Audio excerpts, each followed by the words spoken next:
Yeah.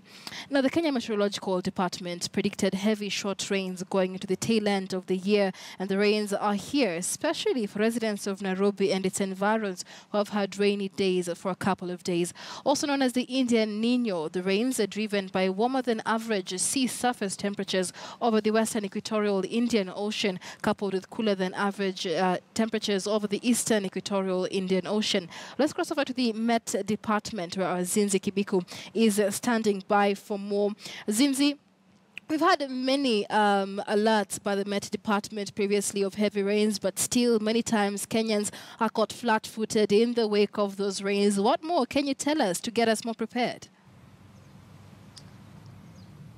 Michelle, if you actually if you look at how the world has been performing this year in terms of the climate change, the World Meteorological Department has called 2017 one of the top 3 hottest years that we have seen. Now, if you bring it back home, the Kenya Meteorological Department has even put in certain areas, such as the North Rift, as one of the alert areas that has been prone to certain floods that we've been seeing, floods as well as landslides. Michelle, to give us a clear image, Samuel Mwangi, the Deputy Director at the Meteorological Department, joins us here on KTN News. Mr. Mwangi, thank you so much for your time. Paint for us an image on how certain different counties are performing with the climate change and with the rains that we've been seeing in November. Well, let's focus on what is happening right now. We are seeing quite a bit of heavy rainfall over a number of places. This includes the coast, where at the beginning of this month we did see very heavy rainfall over some of these places. The other areas that I've seen also quite substantial rainfall are the northeastern parts of the country, including areas like Wajir, Mandera, Marsabit. There are reports of several heads of livestock being washed away. We've also seen incidences of landslides in the central parts of the country, the Mount Kenya region, where too much heavy sustained rainfall has caused landslide with even loss of life. Speaking of landslide, could you show us, or rather could you point to us other key areas that we need to keep our eyes on? I know North Rift is one of them. Which other counties or places have been put on alert? Basically, we are seeing alerts depending on what happens in different counties. Right now, when you talk of particularly the North Rift, this would be Trans Nzoia, Uasin Gishu. This is the harvest season for them. So they actually don't need this rainfall that we are receiving right now. They are in the process of harvesting their maize crop, and this is actually hindering their normal activities at this time. So for them, their interest would be actually for the rains to disappear altogether.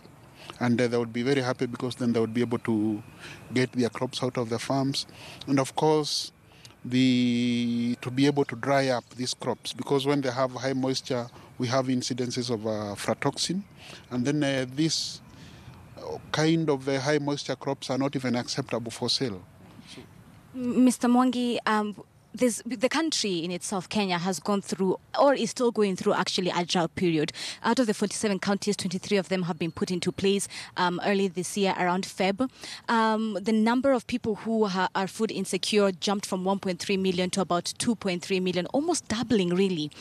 One side of the country is experiencing drought, another side of the country is experiencing rainfall. How can Kenyans take advantage of this rain to minimize or curb the drought we're seeing in certain places? Basically, the biggest challenge would be to store this water, ensure that we have this water and can take us through a number of months down the line when the rain stops. Because come January, February, and part of March, we should see the sunny, dry period setting in. So if we could store a bit of this water, have dams ready, water ponds, we could have this rainfall pushing us through this dry period. The other thing we need to note is that even if we are receiving rains now, recovery in some of these places may not be immediate, because you need people to be able to restock, for instance, where people are livestock keepers because the animals died, some of them were sold off in the animal offtake. So we need to be able to assist people to restock, for instance.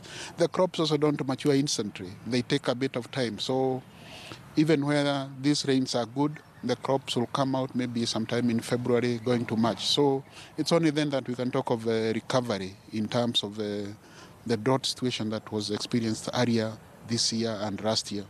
Right, Mr. Mwangi, lastly, this is normally we have predictions of the rains that are coming, of droughts that are coming months to even sometimes years in advance.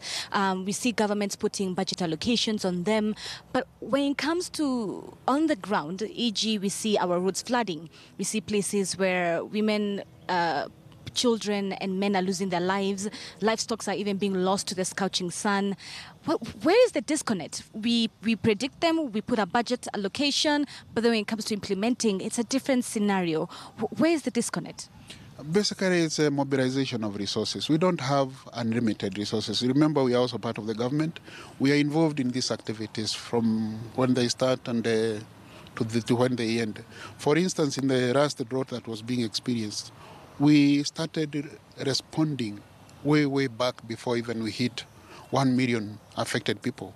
And we continued responding up to maybe about when people are up to 2 million people affected. So the measures are put in place, but again, to be able to fully assist people is very, very difficult. Right. The other thing we also need to note is that we need to create awareness in the general populace itself so that they know how to react, to be able to take measures to protect themselves.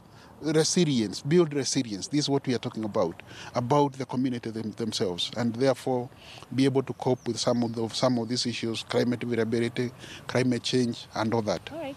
Thank you so much, Mr. Mwangi. Michelle, that is Samuel Mwangi, the deputy here at the Kenya Meteorological Department, saying one, resilience is needed amongst Kenyans. Two, the places such as Trans Nzoia are on a higher alert, and really just painting for us an image on how the country is performing in different areas with the drought going on in certain places, with also rains happening. Michelle. Right.